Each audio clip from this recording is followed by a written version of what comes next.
Today, I'm going to share some very important information about zinc.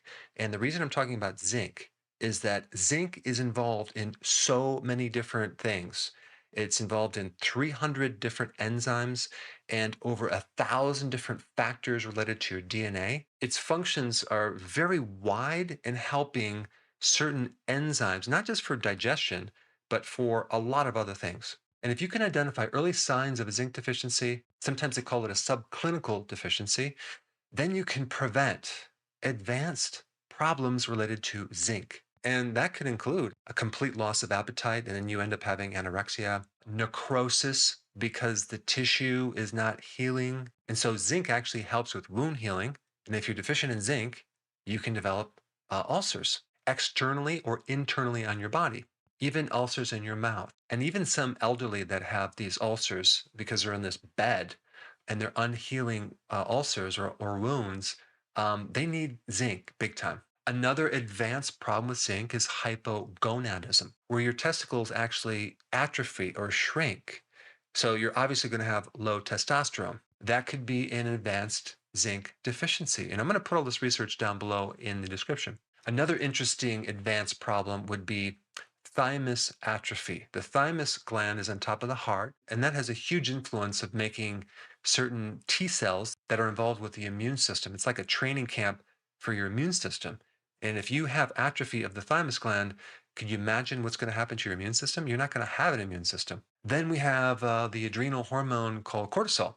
Your cortisol can greatly go up if you're deficient in zinc, which could be the reason why it affects the thymus, the immune system, because when you have high cortisol, that can paralyze the immune system in the white blood cell. You also have muscle loss because of the involvement with zinc.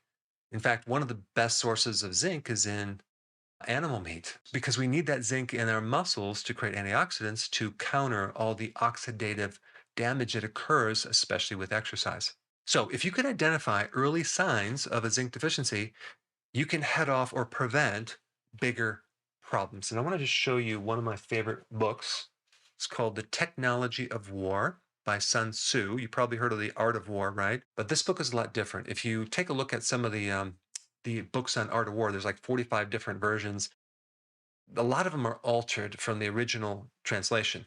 This book is an exact duplication of the original text that Sun Tzu wrote in Chinese.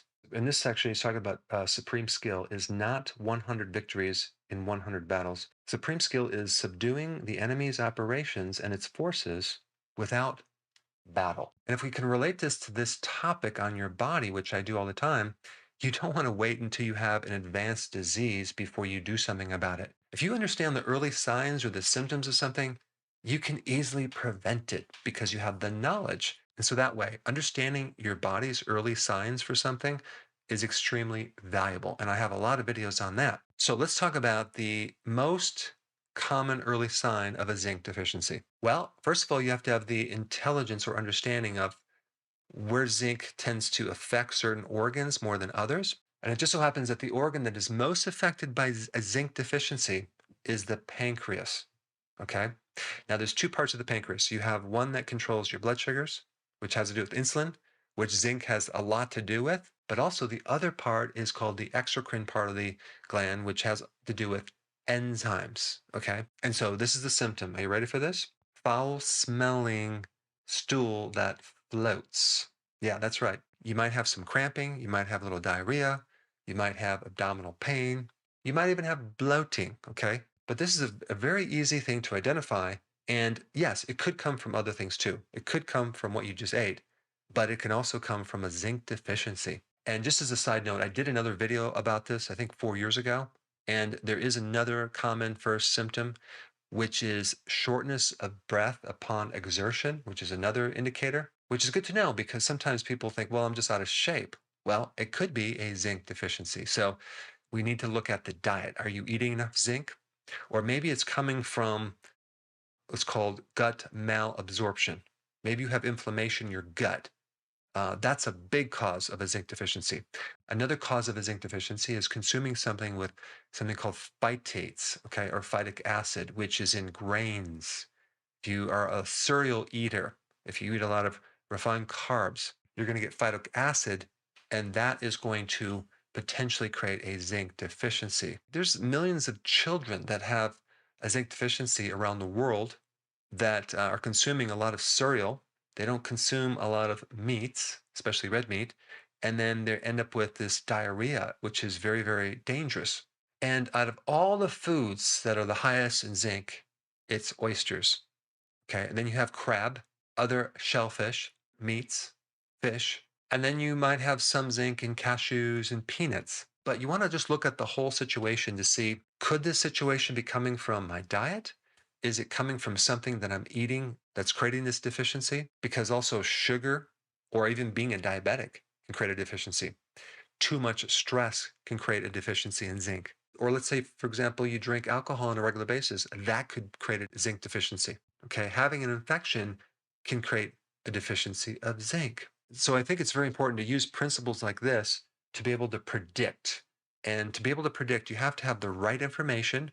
You have to have all of the information to be able to understand the consequences or the early signs of something that can lead into something bigger. Because typically, what would you do if you have a symptom like a digestive issue? You might go to the doctor, he gives you a pill, it masks the symptom, your symptom is better.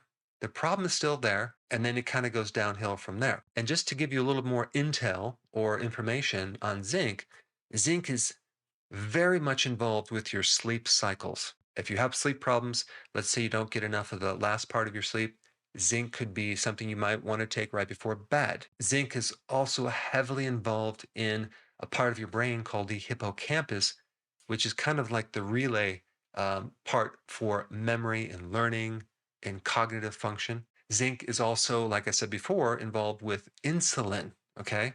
If you don't have enough zinc, it can put you at risk for becoming a diabetic. Zinc is also involved in making neurotransmitters like serotonin and dopamine, which can affect your mood. And zinc also makes up a very important group of antioxidants involved with your brain, your heart, and your muscles. The three parts of your body that use a lot of oxygen. And if we look a little bit deeper, zinc helps with this oxidative stress that's involved with your mitochondria, the energy factory of all these tissues. So I want you to start looking at these symptoms a little bit differently. Instead of just jumping and treating them, try to understand what your body is telling you. Realize that a lot of these problems could be related to a nutritional deficiency that could be related to your diet. And use these indicators or little red flags as something that you can have advanced knowledge or prediction to then prevent something.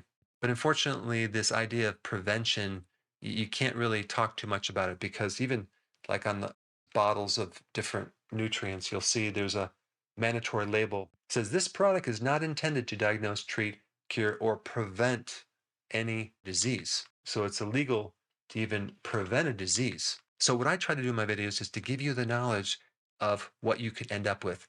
So then that way you don't have to end up with a situation where you're battling it, which is a lot more work. It is so much easier to win the war by doing something like this than going into battle with a health condition. Now, if you haven't seen my recent video on the dark side of zinc, I put it up right here. Check it out.